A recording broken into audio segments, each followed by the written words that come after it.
जय मल्हार सगळ्यांना. तर कसे आहात सगळे? मजेत ना? मजेतच असायला हवं. आणि तुमच्या सर्वांचं परत एक माझ्या नवीन ब्लॉगमध्ये खूप खूप मनपूर्वक स्वागत आहे. तर चला, इथं ना मला देवाला जायचं होतं आणि त्याचीच इकडं तयारी झाली होती. माझी सगळी तयारी झाली होती. पाहुणे आले होते, मग त्यांच्यासाठी चहा इथं ठेवला होता.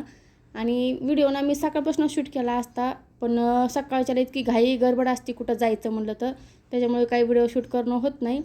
मग इकडं पाहुणे आलते आणि मग चहा ठेवला, तर म्हणलं चला आता इथनं सुरुवात करूया व्हिडिओला.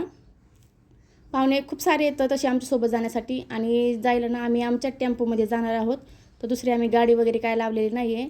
आणि मग इथं सगळ्याला चहा दिली आणि लगेच आम्ही निघलो. आणि निघल्याच्यानंतर तर आता जास्त पाहुणे वगैरे असले आणि जास्त करून आम्ही ना लेडीजच होतो, त्याच्यामुळे इतकं एन्जॉय केलं, हसणं खूपनं. ह्या माझ्या सासूबाई आहेत आणि ह्या माझ्या मागं ज्या बसल्या आहेत का, त्या मामी आहेत त्यांच्या. आणि हे बाकीचे आमचेच पाहुणे आहेत. आणि त्या माझ्या पलीकडं त्या बसल्या त्या सासूबाईंच्या मामी आहे. त्यांच्या पलीकडं माझी मावस सासू आहे. आणि पाठीमागं माझी मुली म्हणून बाकीचे बारीक मुलं बसलेली आहेत. आणि इकडं पण तो पाहुणे वगैरे सगळे बसलेले. ही छोटी परी आहे आमची. तर तिलाच मी शूट करत होते. आणि हा सिद्धार्थ, तर त्याला पण व्हिडिओमध्ये यायचं म्हणून तो पण लगेच उठून उभा राहिला. खूप जाताना पण खूप एन्जॉय केलं, पण येताना ना मी काही शूट नाही केलं, कारण की येताना मला खूप त्रास व्हायला लागला होता. इतकं डोकं ते जाम झालं होतं, तसा उशीर पण खूप झाला होता आम्हाला. आणि तिथनं मग लगेच ही आहे शीतल, म्हणजे माझी भाऊजाई लागती. आणि मग तिथनं पण पुढं आम्हाला CNG भरायची होती गाडीमध्ये, त्यासाठी आम्ही तिथं थांबलो होतो. तर मग तिथं थांबलो, CNG भरली. आता CNG भरायची म्हणलं तर सगळ्याला गाडीतनं खाली उतरावं लागतं. त्यासाठीच आम्ही सगळेजण गाडीतनं खाली उतरून थोडं पायी पुढं चालत गेलो आणि तिथं थोड्या वेळ थांबलो, फोटो वगैरे छानपैकी काढले. आणि मग तिथनं पण लगेच लगेच म्हणजे आम्ही तिथं थांबलोच नाही, परत मी तिथनं पण काही शूट नाही केलं. आणि इकडं थोडा वेळ थांबलो होतो, तर माझे सासरे आणि श्रद्धा आणि रिद्धी लगेच इकडं थोडा वेळ जाऊन बसले खुर्चीवर. आणि तिथंच बघा बाजूला असं फुलं वगैरे दिसतं का, आम्ही तिथं फोटो वगैरे काढले, खूप छान फोटो निघले तिथं.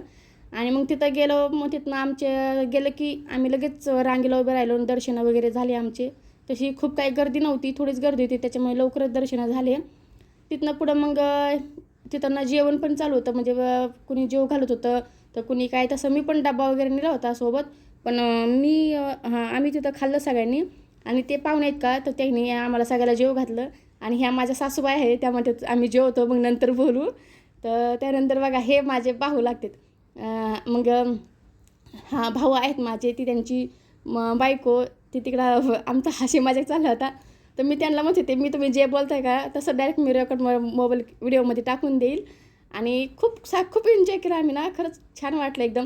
तर ह्या ताई आहेत का, त्यांनीच आम्हाला सगळ्याला जेवायला दिलं.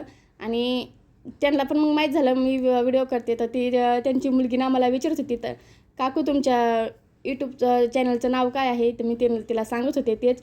आणि खूप छान होते बरं का ते सुद्धा माणसं, खूप छान स्वभाव होता त्यांचासुद्धा, एकदम हसून खेळून. पहिल्यांदा भेटले, पण असं वाटतं की खूप दिवसाची ओळख असल्यासारखं असे वागलेत. त्याच्यानंतर आम्ही लगेच निघायला सुरुवात झाली. आणि इकडं पण मला ना जास्त काय शूट करण्यात आलं नाही, कारण की ना जास्त माणसं असल्यामुळं सारखं मोबाईल काढून ते शूट करायला पण चांगलं वाटत नाही. मी तर तसं काहीच शॉपिंग तर केलीच नव्हती, मी काहीच खरेदी नाही केली. पण ही आहे का, ही माझी भाऊजाई, तिला गळ्यातली पोत घेऊन द्यायची होती, तर ती मला म्हणत होती बघा ताई कशी घेऊ कशी नाही. आम्ही इकडे घेत होतो. आणि ते भाऊ आणि ते त्यांचं तिकडं गोंधाचं काम चालू होतं, ते शीतलचं नाव गोंधून घेत होते.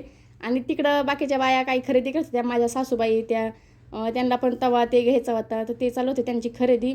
आणि रिद्धीला नाही तर खूप भूक लागली होती आणि तहान लागली होती, ती मला सारखेच विचारत होती घरी कधी जायचं. त्याच्यानंतर यांचा ना इथं गाडीवर गुलाल टाकणं काम चालू होतं.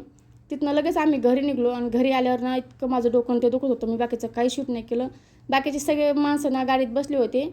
आणि आमचं इकडं चाललं होतं ते, आम्ही तिथनं देवापासून दोरे वगैरे आणले होते, तर तेच दोरे आम्ही सासूबाईला त्यांना देत होतो. आणि मग ते सगळेजण गेलेत आणि यांनीच टेम्पोमध्ये नेऊन सोडलं प्रत्येकाच्या घरी, आपापल्या घरी. आणि मग मी एकटीच होते, मग मी काहीच हे जेवायला पण तिकडंच जेवण केले त्यांनीसुद्धा. मग फक्त मला एकटीला जेवण करायचं होतं, त्याच्यामुळे मी साधंच वांग्याची भाजी आणि भात केला. पण माझं ना इतकं डोकं ते दुखत होतं, त्याच्यामुळे मी बाकीचं काही शूट नाही केलं इथून पुढंसुद्धा. आणि दिवसभर ना इतके माणसं होते सोबत, तर खूप छान वाटत होतं. नंतर सगळे निघून गेले ना, तर मग मला ना अजिबातच करमत नव्हतं. आणि ते सगळेजण चालले, तर इकडं पोरींची पण मधामध्ये जाण्याची लुडबुड चालूच होती, त्यांना पण करमत नव्हते ते सगळेजण चालले तर, कारण की बारीक सारीक पोरं होते. तर चला आता इथंच एंड करते व्हिडिओला, तोपर्यंत भेटूया पुढच्या व्हिडिओमध्ये.